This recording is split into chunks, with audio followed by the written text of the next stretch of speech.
Germaniyada kimgadir musht tushirish yoki janjallash, jarohat yetkazish nimalarga olib keladi? Bu O'zbekistondan kelayotgan yoshlarimiz uchun juda ham muhim. Chunki biz O'zbekistonda o'rganib qolganmiz, ozgina tortib qolsak ham chiqib darrov kim kimga zo'rligini va birov aqlni kiritib qo'yishga harakat qilamiz. Lekin Germaniyada bu narsa ketmaydi. O'zi kelganingizdan keyin ham ikkita odam tortishayotganini ko'rsangiz, siz kuzatadigan narsa ikkalasi bir-birini burun tagiga kelib olib rosa baqir-chaqir qiladi, og'ziga kelganini gapiradi, lekin hech qo'lini uchun bir-biriga tekkizmaydi, chunki ular biladi buni oqibati nima bo'lishini. Xo'p, deylik siz o'zingiz bosa olmadingiz, kimgadir musht tushirdingiz, aqli kiritib qo'ymoqchi bo'ldingiz. Endi nima bo'ladi? Eng birinchi navbatda qamoq.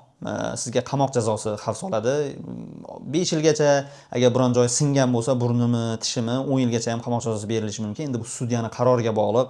Siz qanchalik qonun qoidaga amal qiladigan shaxs bo'lganingiz, qanchalik jamiyatga xavfliligingizga qarab bu narsa belgilanadi. Undan tashqari siz O'zbekiston fuqarosi bo'lganingiz uchun deport, nafaqat Germaniya hududidan butun Yevropa hududiga qaytib umuman kira olmaydigan qilishlari mumkin.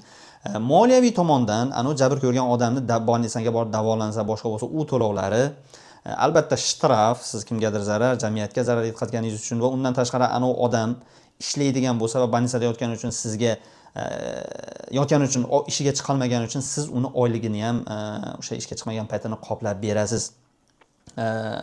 Mana shunaqa sizga har xil jazolar kelishi mumkin. Endi advokat yollab nimadir qilib vaziyatni sal yumshatish mumkin, provokatsiya qildi boshqadir, lekin baribir sizni yutqazishingiz bilan vaziyat tugaydi. Shuning uchun Germaniyaga keldingizmi, maqsadingiz o'qish, ishlash, karyera qilish, o'zingiz maqsadingiz bor, o'shandan chalg'imang. Kimdir sizni provokatsiya qilsa, janjal qilmoqchi bo'lsa, umuman u joydan keting darrov. Isbotlab qo'yishingiz zo'rligingizni, uni aqlini kiritib qo'yishingiz shart emas, kerak ham emas. Chunki bu yerda faqat nemislar emas, har xil millatlar bor, har xil odamlar bor, o'sha qonun qoidani tushunmaydiganlar ham bor. Sizni bilib bilmay provokatsiya qilishi mumkin. Shuning uchun tinchgina o'zingizni maqsadingiz, o'zingizni ishingizni qilib, sekin u yerdan ketish kerak. Mana shu narsani e'tiborga olib qo'yinglar.